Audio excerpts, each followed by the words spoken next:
Hey horror fans, welcome back to Room 237, coming at you with another Silver Age horror film, the 1962 Carnival of Souls.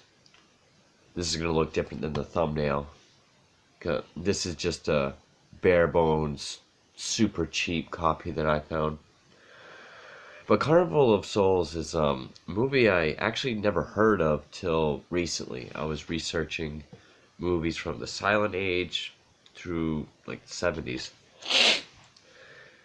And when I was looking into the 60s, I saw this come up quite a bit, and I guess it's quite an influential horror film.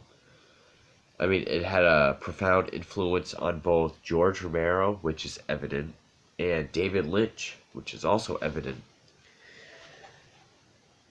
This is sort of like, to take everything that came before and after. It's like Twilight Zone met George Romero with help from David Lynch. It's very obvious. It's only 75 minutes, so it's short, but it is still a slow burn. It does take its time. It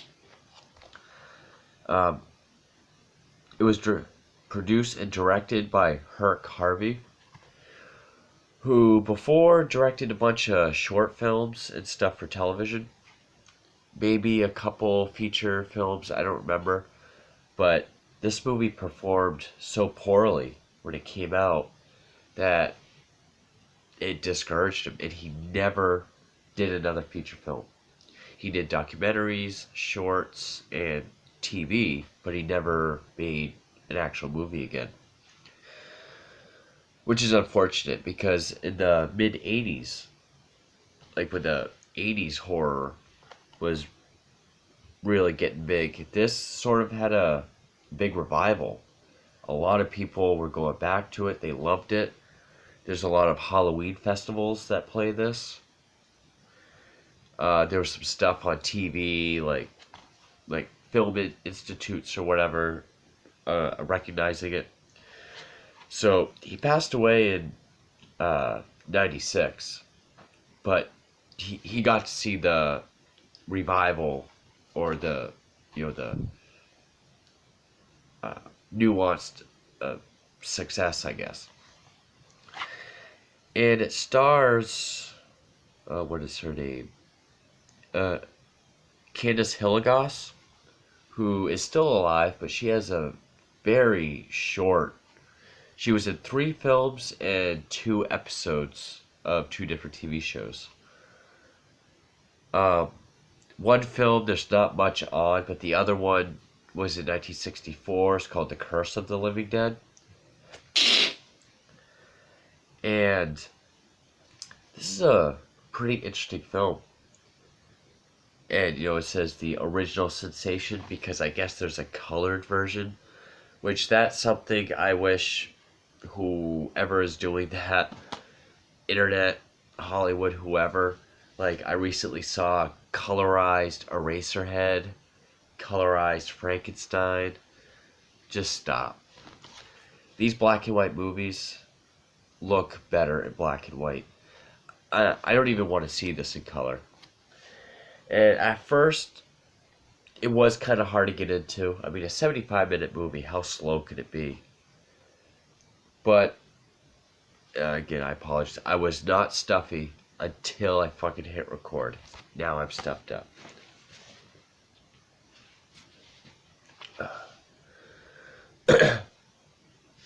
But, Candace Hilligoss plays this woman named Mary Henry. She's in a car with some friends. They get in an accident off a bridge. She's the sole survivor. I think this is her coming out of it.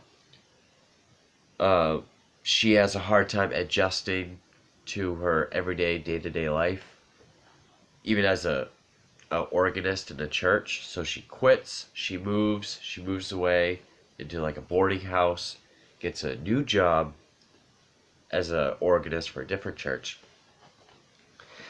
And she starts experiencing these episodes of strange hallucinations,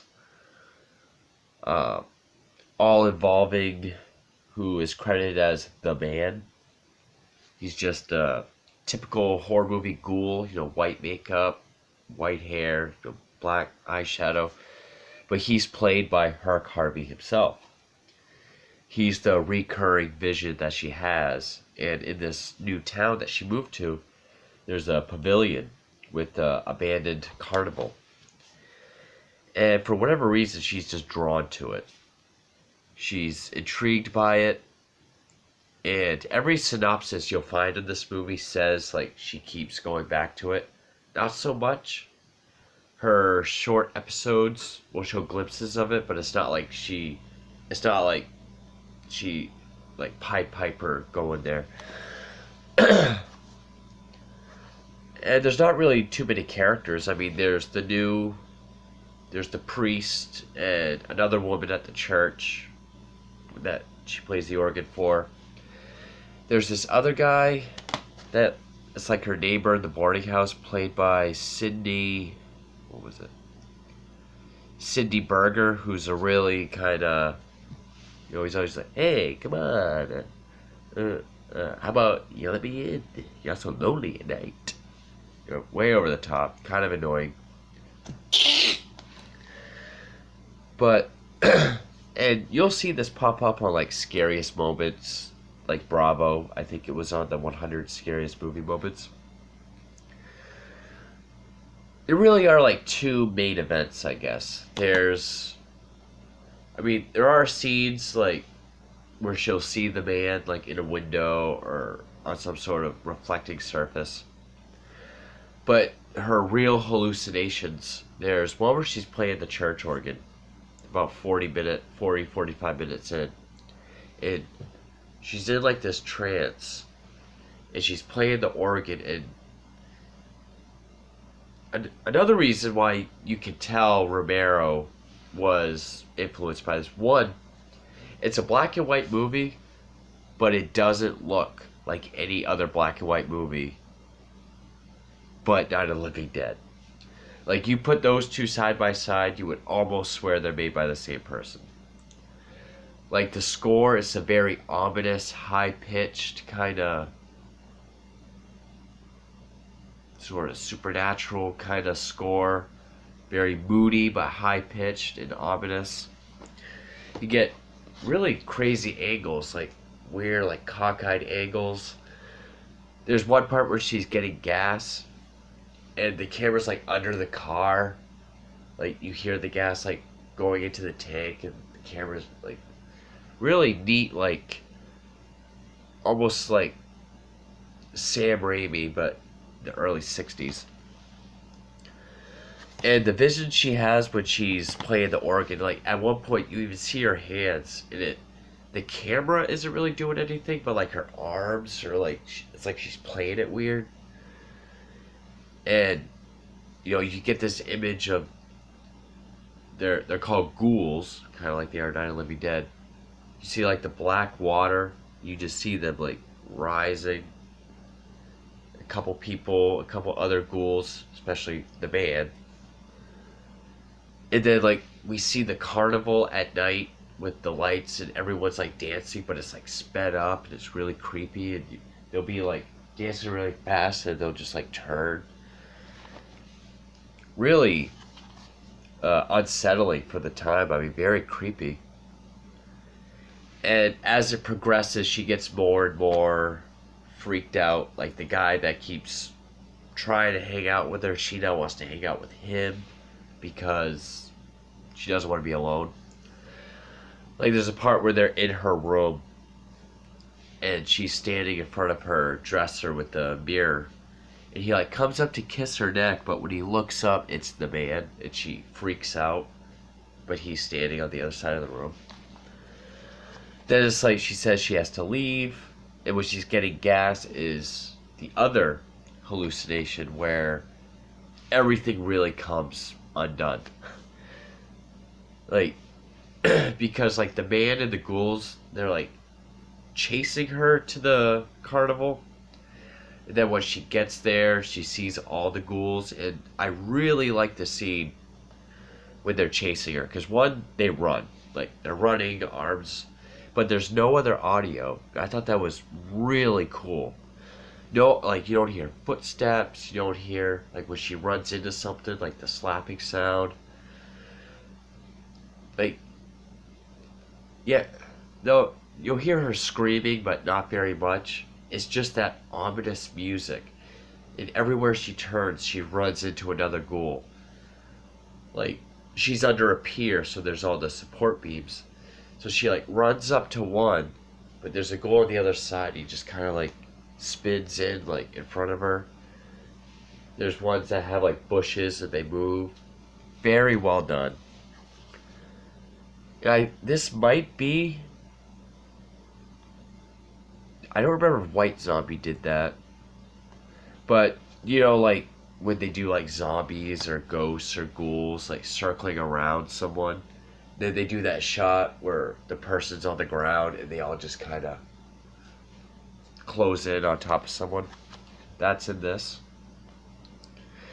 but it's very creepy the way it's done, and I give kudos to it. I mean, it it does feel like Twilight Zone because she survived something, yet she's still. It's like she's paying for it. It's like a Twilight Zone episode, but you get like the look and the sound of a Romero film with the surreal weirdness of a Lynch film. So you can definitely tell how it influenced those two at least. And I mean, the film really is like those instances, like those two episodes, playing the organ, getting gas, those hallucinations. But even by itself, it's a pretty. It is slow, but I do enjoy it. Like, all these, like, that's what all the ghouls look like. They're very creepy. And I just really enjoyed it. And I don't really know too many other films from 1962 on top of my head, but I was not let down by this. It had a good look, good creepy ominous score, an actress. She's kind of like the Janet Leigh. You follow her through the whole. Well, Janet Leigh you don't, but her you do. And she's capable enough to carry you through the whole film, and when it's slow at parts, when the the reason to watch it, the hallucinations, the nightmare shit, comes in, it's well worth the wait. And especially the ending. The ending is a very well done, like pre-zombie action. I mean, they all go from dancing, they all in unison turn to look at her, then they chase her. And they're not flesh eating, but and even for the low budget, I mean, you can tell it's just white base paint and black eyeshadow. But just with the look of the film and everything, it looks good. And plus, I love low budget shit anyway. So, Carnival of Souls, pretty solid early 60s. I would even say supernatural. It is supernatural. Or different kind of zombie film. I'm not going to put it on the zombie playlist, but yeah, I wasn't let down by this.